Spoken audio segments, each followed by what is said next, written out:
দরদি ও দয়ালে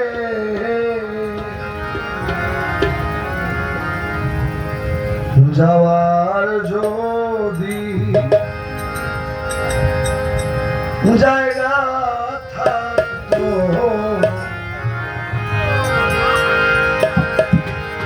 তোর দুয়ারে আসতাম না না ভালোবাসা আর কেউ থাকলে তোরে ভালো বাসতাম না যাওয়ার যদি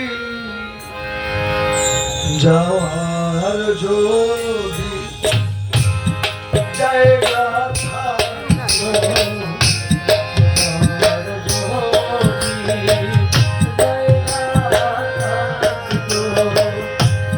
তোর দুয়ারে আসতাম না ভালোবাসা আর কেউ থাকলে তোরে ভালো বাসতাম না না রে যাওয়ার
যাওয়ার জায়গা তোর দুয়ারে বারে বারে ফিরে আসি না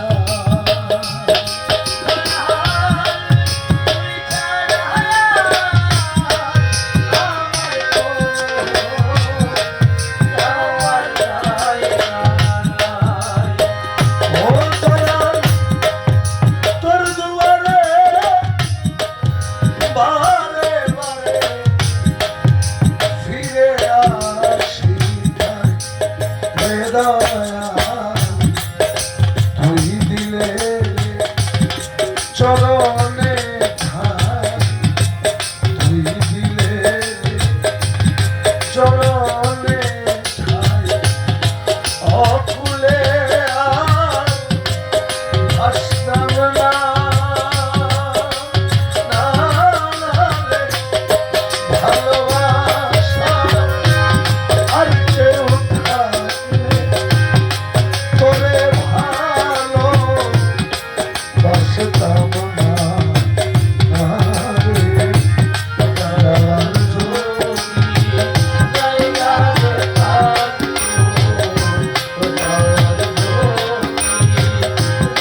গিয়া হয় গো সর্বনাশ।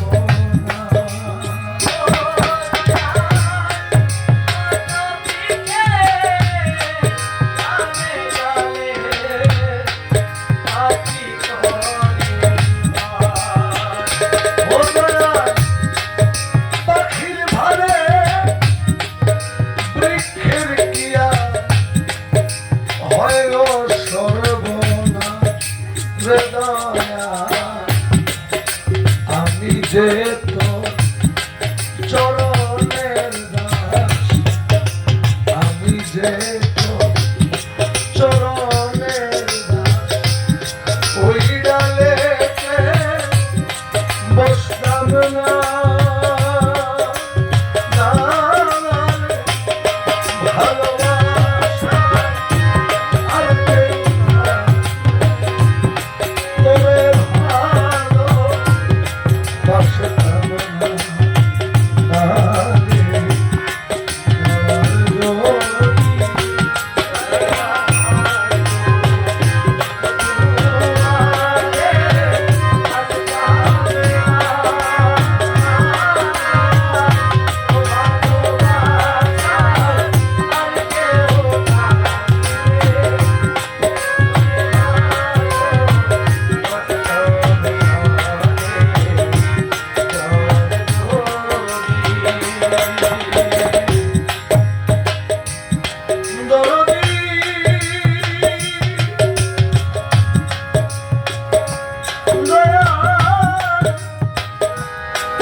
আমি খুব মন্দ, তাই তো একদিনও না করলি দয়া আমারে পছন্দ।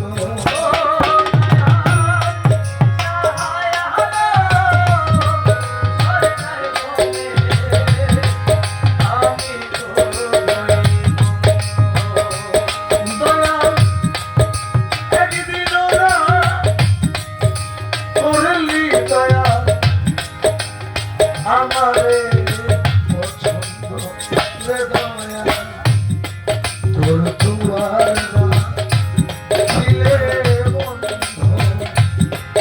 তোর দুয়ার ছিলে বন্ধ, আমি প্রাণে বাঁচতাম না।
প্রাণ ভরে না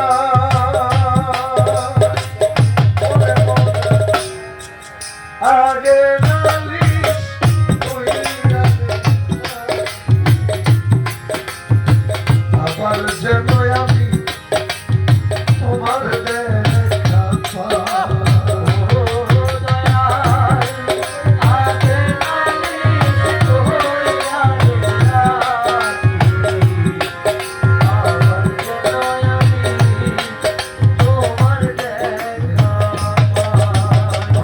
জীবন খুবই ছোট একটা জীবন।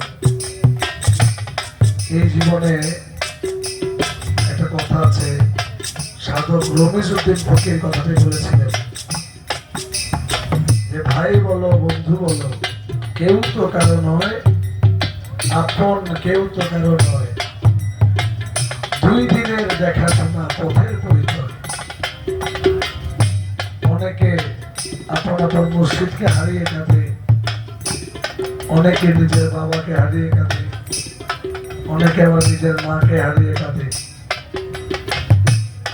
বাবা যখন দুনিয়া থেকে চলে যায়, চাচা এসে হাজির হয় যে টেনশন করিও না, তোমার বাবা নাই, আমি তো আছি। কিন্তু বাবা বাহির থেকে পরিশ্রম করে বাসায় আসার পরে তার গায়ের যে ঘামের গন্ধ, এই গন্ধ 1000 কোটি টাকা খরচ করলো আর কোথাও। মা যদি দুনিয়া থেকে চলে যায়, খালারা আসে, এসে বলে বাবা তুমি চিন্তা করিও না, আমরা তো আছি। কিন্তু আপনি যখন কোনো আঘাত পেয়ে কষ্ট পেয়ে মায়ের আঁচলে নিজের চোখ মুছতে যাবেন, ওই আঁচলের যে ঘ্রাণ, এই ঘ্রাণ যদি 2000 কোটি টাকা খরচ করা হয়, পৃথিবীর কোথাও আর মিলানো। দয়াল প্রাণবন্ধু তোমার শোনে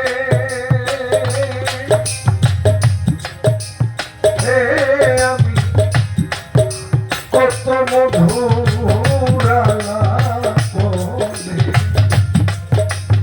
কত নিশি আমি জাগিয়া কাটাই। প্রাণবন্ধু তোমার শোনে আমি কত মধুর আলাপনে, কত নিশি আমি জাগিয়া কাটাই। এখন জাগে রাখা পুরা মনে কি দিয়াই, মন বুঝাই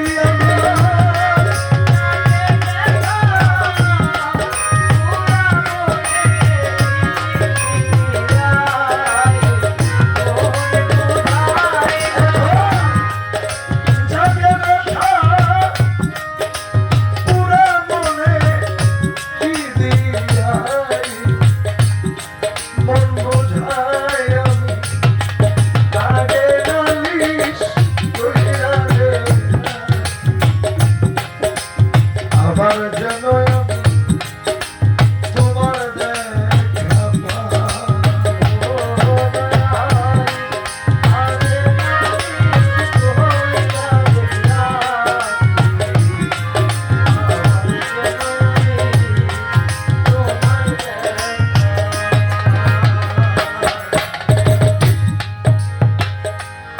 আমার প্রাণবন্ধু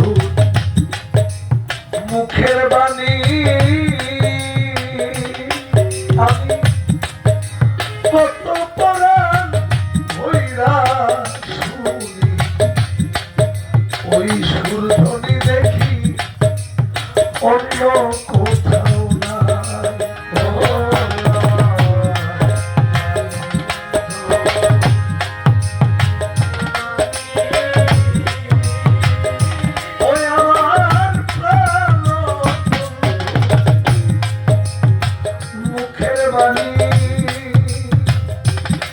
আমি কত পরাণ হইলা শুনি, ওই সূর্যনি দেখি অন্য কোথাও নাই। আমি আমার যেন দেখলেই চিনি পাইয়া তারে যেন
ওই মুহূর্তে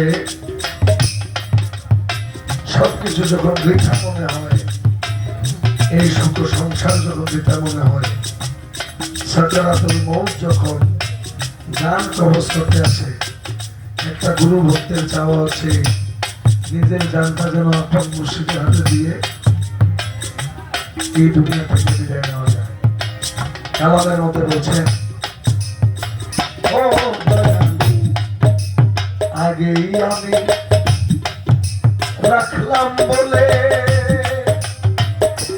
তুমি লইয়া যাইও, সময় হইলে যার তার সনে আমি কেমন করে যাই।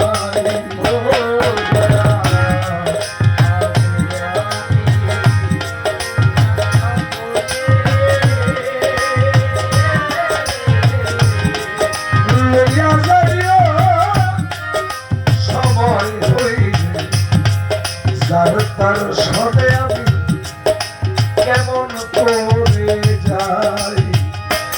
এখন বাউল কবি রহমানে রইলাম তোমার প্রত্যাশায়।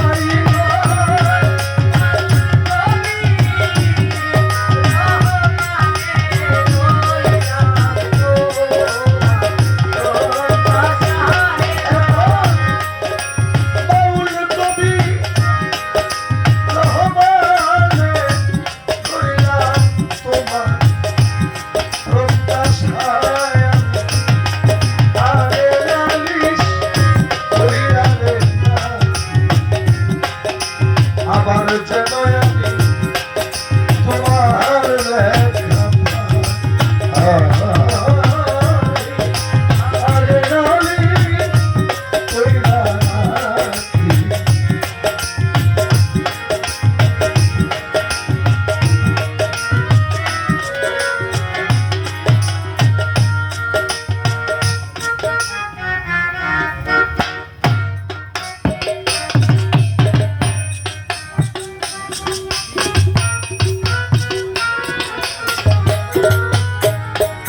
আমার শেষ পরিবেশনা, এই কালামটা একটা 10 বছরের বাচ্চা থেকে শুরু করে 80 বছরের বৃদ্ধ সবাই একটু মনোযোগ দিয়ে শুনবেন।